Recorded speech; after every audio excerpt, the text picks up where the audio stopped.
চেনা লাগছে কেন? ভালোই হলো, অনেকদিন পর সবাই একসাথে হলাম। তো তোমরা এখানে বসে রেস্ট নাও, আমি তোমার জন্য নাস্তার ব্যবস্থা করতেছি। কেমন? কিসের হেল্প বলতো দোস্ত? শুক্রবার তো তোর মেসটা ফ্রি থাকে। তবে সম্পূর্ণ ফ্রি থাকে না, কেউ কেউ থাকে। আচ্ছা কেন বলতো? দোস্ত, আমার গার্লফ্রেন্ড মিলিকে চিনিস তো? আচ্ছা কোন মিলির কথা বলছিস তুই, জানতে পারি? ওই যে তোর মনে আছে আমরা রুকন চারের কাছে যে একসাথে কোচিং করতাম? ও আচ্ছা, হ্যাঁ হ্যাঁ মনে পড়েছে। তো কি হয়েছে মিলির? আরে না, কিছু হয়নি। কাল শুক্রবার তো, ওকে নিয়ে তোর মেস একটু আসতে চাইছিলাম। দোস্ত এটা কিভাবে সম্ভব? দেখ দোস্ত, আমার জন্য একটা ব্যবস্থা তোকে করতেই হবে। আচ্ছা দোস্ত, তো দেখি তোর জন্য কি করতে পারি।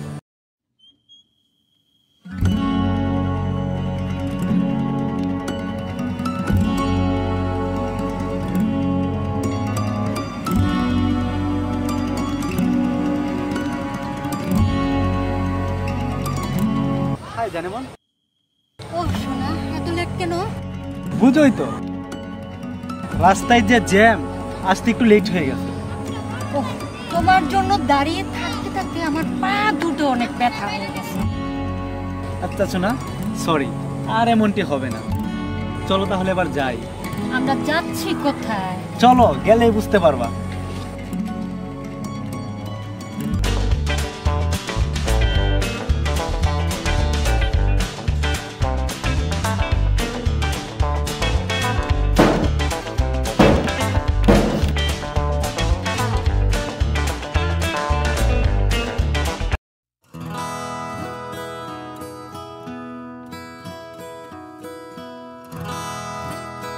কি হলো?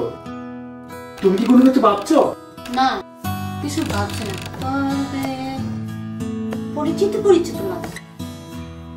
আরে তুমি সুজনকে চিনতে পারো না? ওই যে আমরা সবাই মিলে রুকন স্যারের কাছে কোচিং করতাম। ও আচ্ছা, তাই তো বলি চেনা চেনা লাগছে কেন? ভালোই হলো, অনেকদিন পর সবাই একসাথে হলাম। তো তোমরা এখানে বসে রেস্ট নাও, আমি তোমার জন্য নাস্তার ব্যবস্থা করতেছি। কেমন? ঠিক আছে।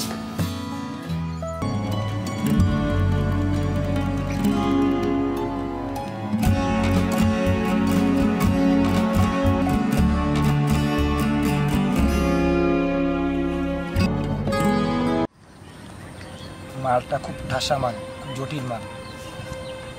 শরীফকে একটা ফোন দিচ্ছি।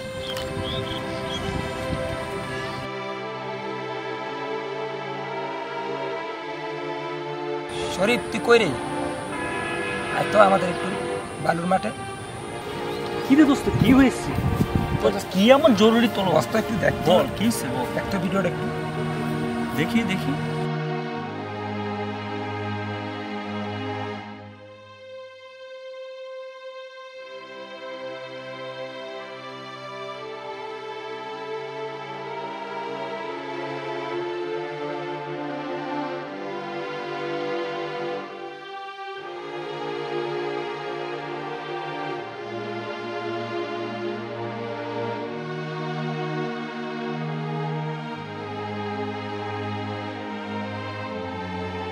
আচ্ছা ঠিক আছে, তবে আমি ওর ফোন নাম্বার তোমাকে দিতে পারি, দুইটা শর্ত।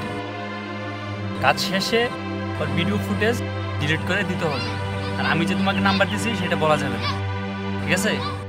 দোস্ত, এটা নিয়ে তুমি মোটেও চিন্তা করো না, ঠিক আছে? আচ্ছা ওকে, আমি এটাই চাই।